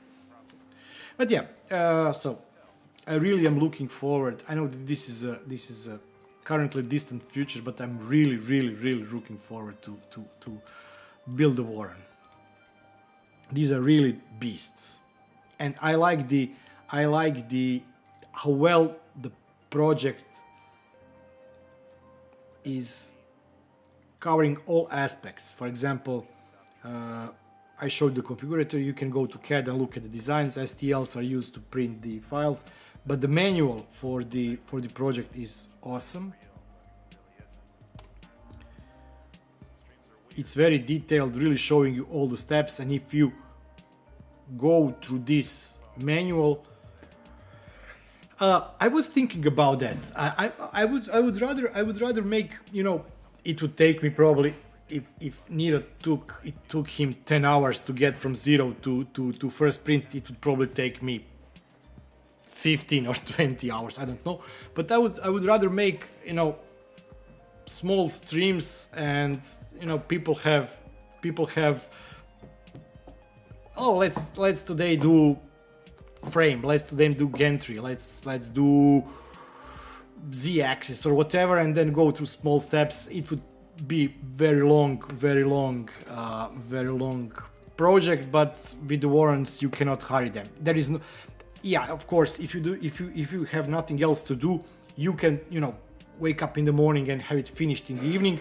But also I really wouldn't like to rush this. I would like to have this go, you know, slow and do everything by the book, have everything, you know, square, aligned, prepared, and at the end to have as best experience I would have. And mods currently, when I was buying Ender 3, I was already thinking about the mods. So when I had the printer in the yeah, that's right. So I'm not sure if I would do recording because I'm not expert here. I know a bit about printing. I know how it works, dynamics, mechanics. I don't know anything about the clipper. So this is something that is out of my comfort zone. But I also really am looking forward to the clipper because I started hating Marlin, and I think that the process. Somebody mentioned, give people a pandemic and you get clipper, meaning how the devs that are working on the clipper use the time that they were forced to stay at home to improve and build on the product. It would probably take them years. So yeah,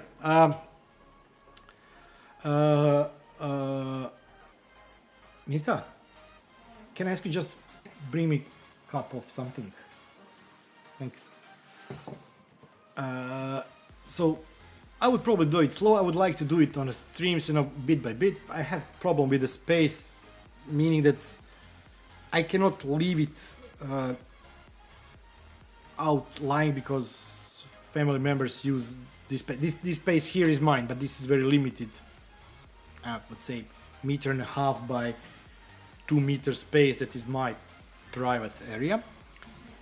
But I really would like. I don't feel comfortable about recording the videos about it, but I would feel very inclined to do streams on it and through the streams to build something slowly. I know that on those streams I wouldn't be the one sharing my knowledge, but I would like really to have the inputs on, did you try this, see it like, oh, no, do it like that. That would be more fun to me to have the interaction going towards me than from me. But that would be really fun. That would be really fun. And I'm really looking forward to it. This is something that had me, very tingling for the last 3 weeks. So around the 1st of August, I decided definitely I'm going that direction. And I know that I will be going, as I said, for the kids. I will not be sourcing parts myself. I don't want to rush things, and I'm such a person that I would go to the bill of materials 50%, and then for the rest, for the other part of the list, I would just go through it, order everything, and then said, okay, yeah, you ordered wrong this, you didn't look at that, this is better there. So that's why I would probably go with the kit. I will be still selecting what kit I will be going with. For the ones that I currently seen, this blue rolls looks like it could be maybe something that I would go with. Voila. And but I will be spending a lot more time. I have time, all the time in the world, until I get heart attack. But so yeah, my watch is telling me that I am sitting too much. Okay, anything else? Yeah, I wanted to show you, to go with, if anybody here is interested in the if anybody here is interested about the 2029.9 version, because there are some fun things going on there. Let me entertain you. So they are adding stuff on the energy management front. It will be now able in the future version to see energy use during the day, week, month, year, etc. As I showed, I already have that in my setup done the other way. And the reason, and this is good thing, because there is additional change in this future version which allows you to do stuff like that for other sensors. So even if you do not have energy management stuff, you could use these long-term statistics now for most of the, for most of the other sensors. Keeping track of gas usage, as I mentioned, yeah, they are adding this. I still hope that I will be able to get one of these from the Marcel. He said that he will do his best to have one on stock, so I can give this away on the 10K stream, and 10K stream should probably be very soon, hopefully, maybe. Home batteries. This is also one of the projects. I have a lot of parts. Yeah, Mark, yeah, definitely. But I think that you were not here when we were talking about it. It depends on the utility company and the country. We here have fixed cost per kilowatt hour cost, and then some penalties for going above it or something like that.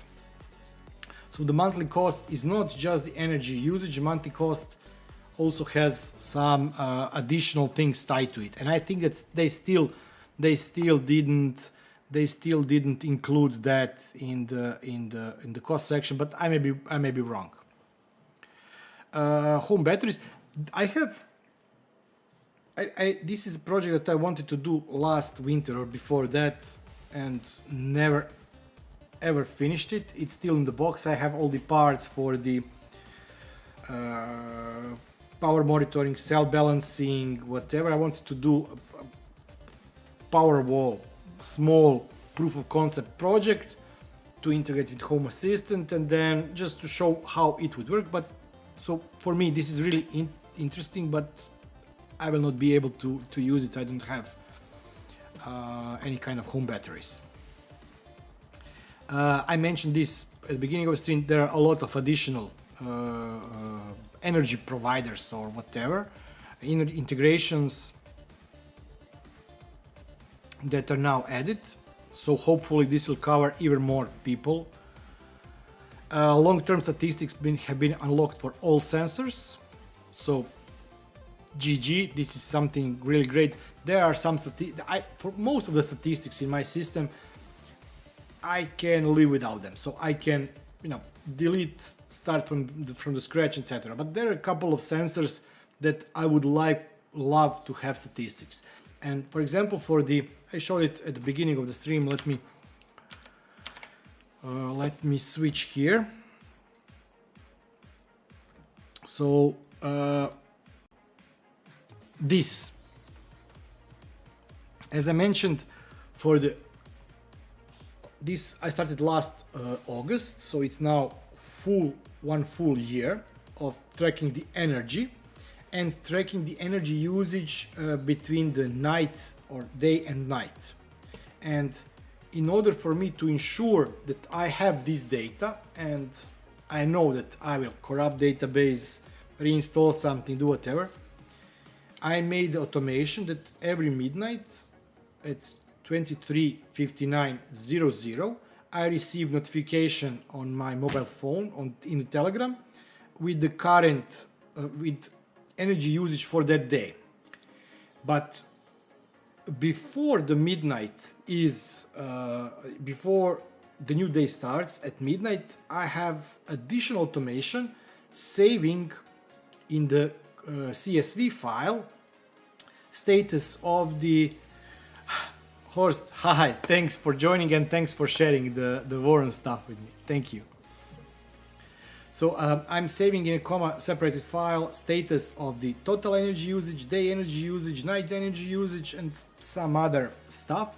So even if the system is reset, database is lost, whatever, I have in a file that I can load up in Excel data where I can see how my energy usage is divided between the day and night. And this can be used, and I was planning to do this as a proof of concept of how you can, by using your history of energy usage, predict or decide on the size of the solar panels you need for your home.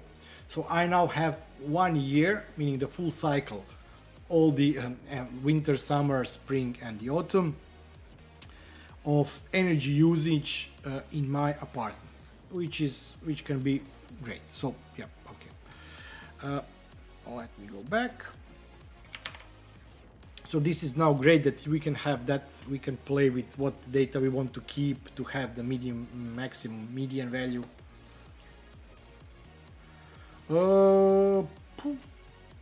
Let's check it.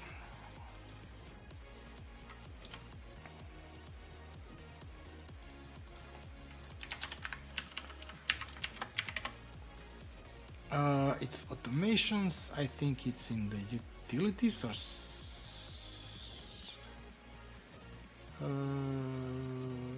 sunset tracking.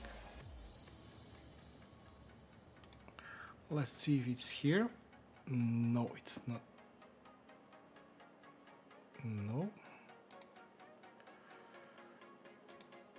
Nope.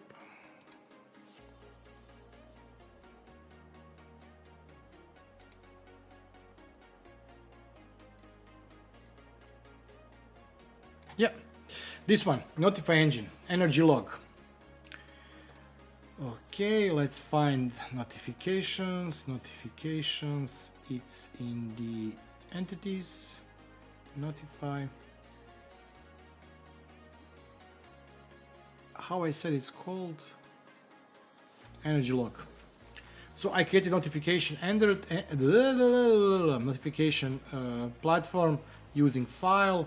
I give here a name of the Notify engine, file name, the file name where it will be saved. Just mind that you do have to add config here. And if I want to timestamp it or not. And then I call from the automation,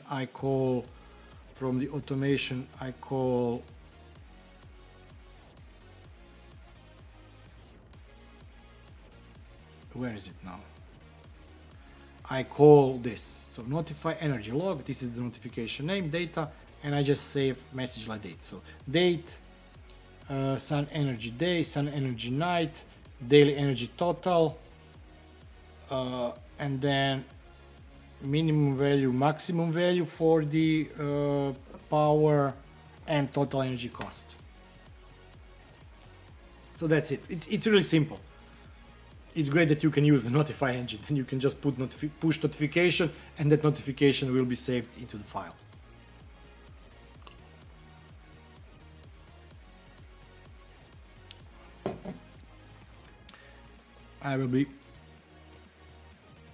Let me post here the link to the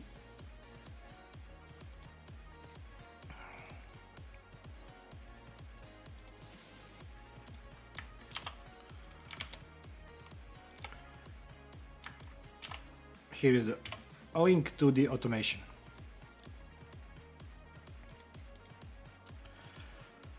Okay. USB discovery. So this is fun.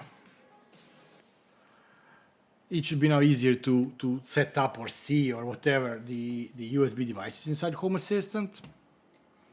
There were some Z-Wave JavaScript, Z-Wave JavaScript JS updates. Number and select are new template entities.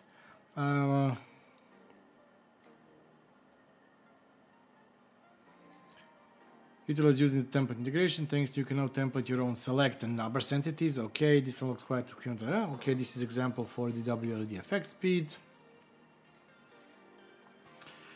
They can also be used with the new trigger templates. Okay, check out documentation. For areas, area ID. Okay.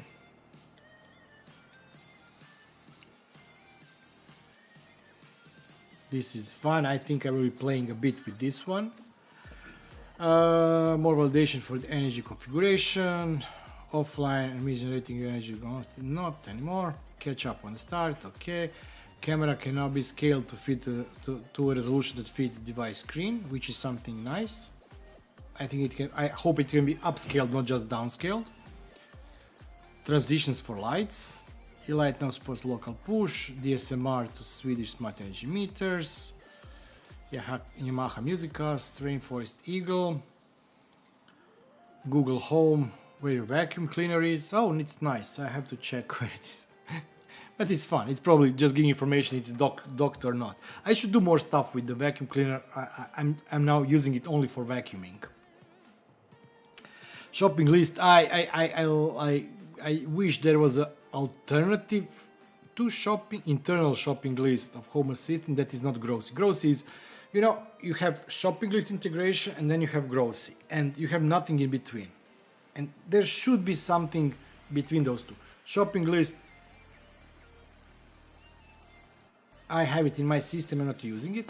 And Grocery just requires you to hire an additional person that would track stuff for the Grocery. And that's why I don't like it. It's great, but it's just too complex for simple tasks, in my opinion. Different brand images, dark mode, Sonos speaker, modified the bass and treble. Utility meter cycles. Utility meter cycles are now super flexible. Okay, which is yeah, because previously we had daily, monthly, and you can do monthly, but you couldn't select if your month starts at 15th of the month. So that's if that's that, it should really be great. Bond now provides some services. Okay, AirTouch 4. Don't know what this is. P1 monitor, interactive USB discovery, Nanolift, NMP tracker, Rainforest, Uptime robot. And we are 3 minutes before I end up the stream, and I still have a couple of things. I forgot. I bought UniFi. So yeah, I've been. If you're not on the Discord, join. I was talking there about it. I had always problems, and I fixed it with 2 access points down there, and here I had just the extender, and I bought the UniFi AP6 Lite just for test. It's a Wi-Fi 6, and my Microsoft Surface really loved it. As soon as it detected the network, it showed the big splash screen, welcome, you are now using the fastest possible Wi-Fi network. But I bought Ubiquity Wi-Fi 6 Lite, which I know at the end will end up here, where I have only a couple of devices where I want to extend the range. I have UTP cable here, so that shouldn't be an issue. And currently where it is located, I will be putting the UniFi 6 long range. I'm looking, I think that Pedro was the one who once again pulled me in that direction. I'm looking at buying USG security gateway from UniFi, but I currently have media converter that ends up with 200 by 100 download upload ratio, and I want to make sure that USG can support that, but also to be able to go to higher speeds.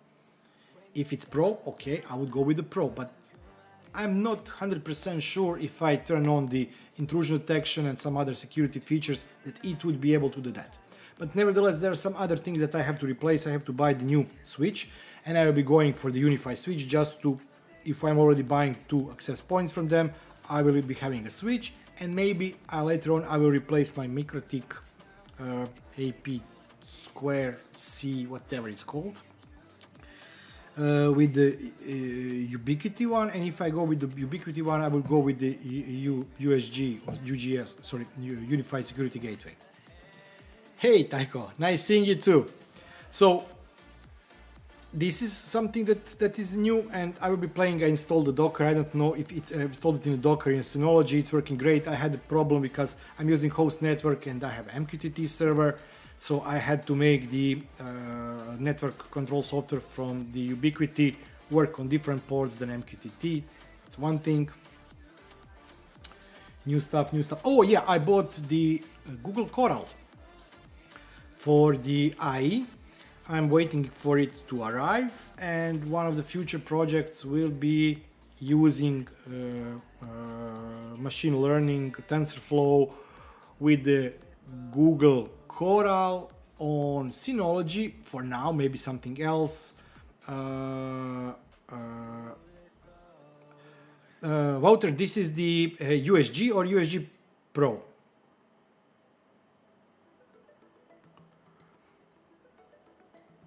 Yeah, Pro. Yeah, Pro.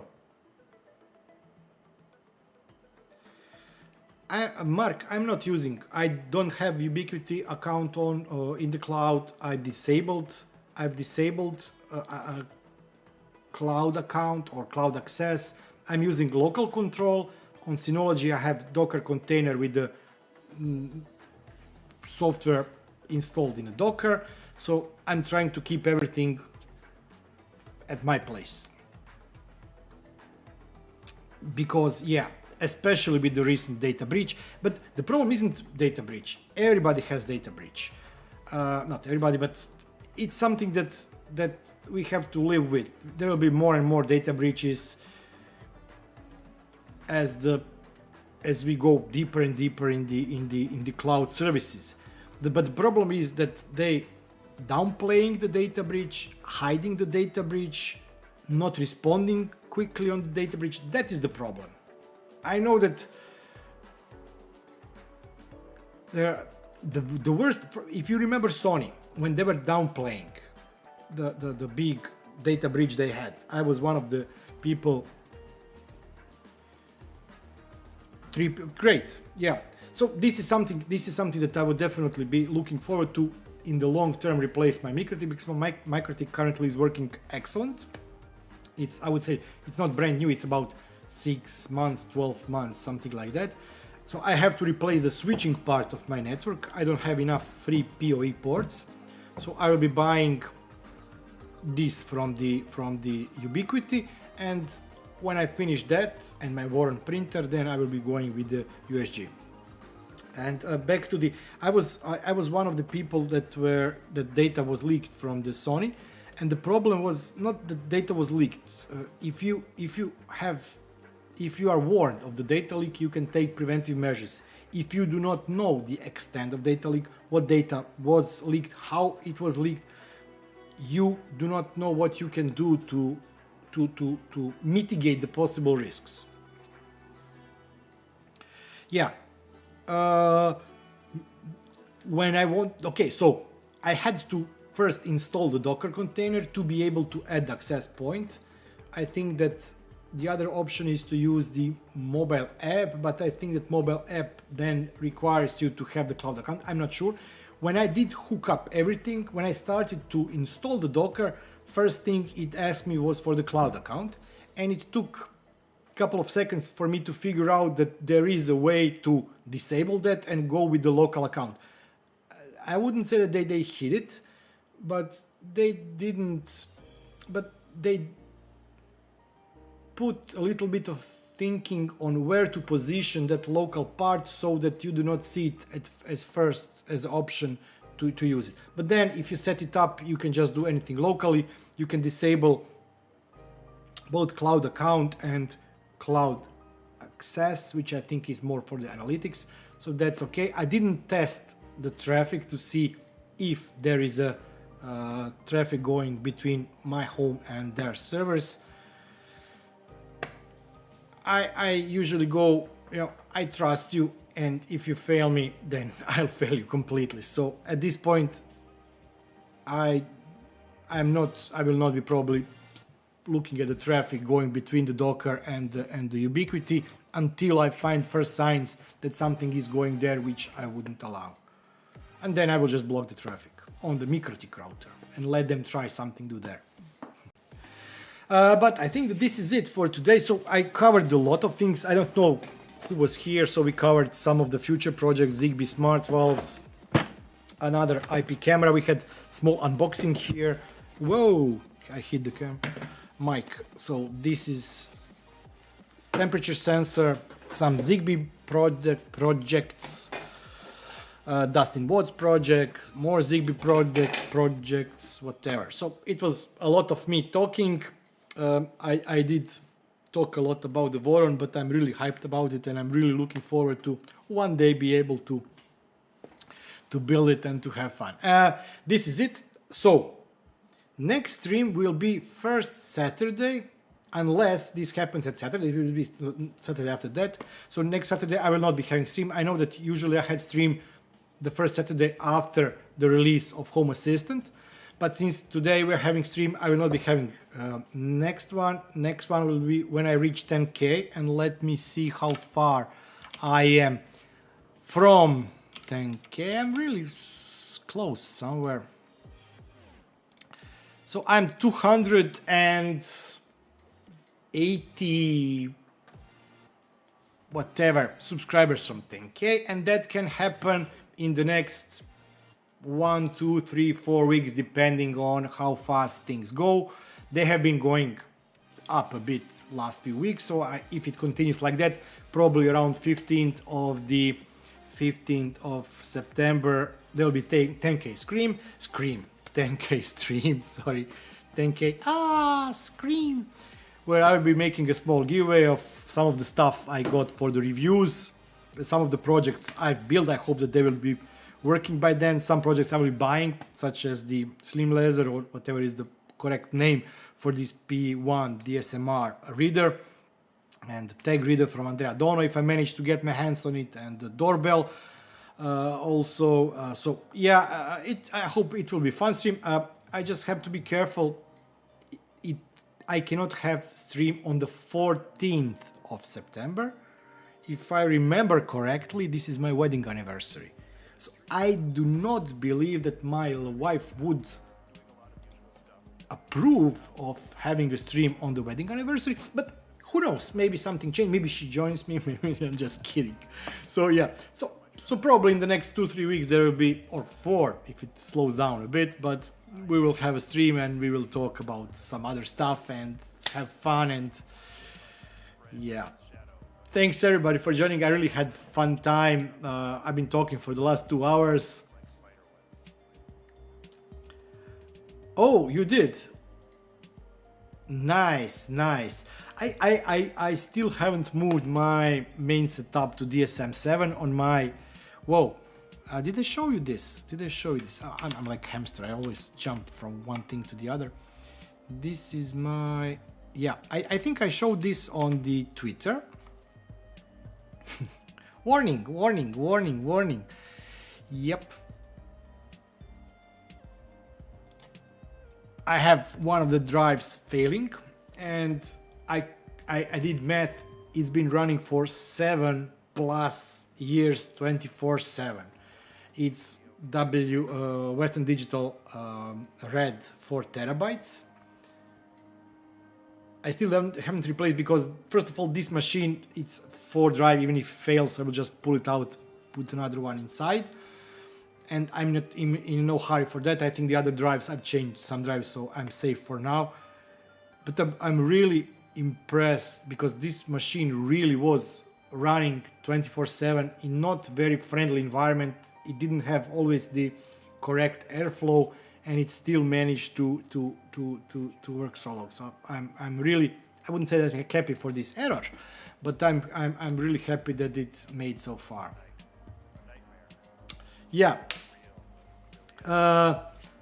Thanks everybody. I really had awesome time. I don't know about you. I really do hope that you did have at least good time, and I'll be seeing you soon. Until then, bye bye and have fun. Let me see how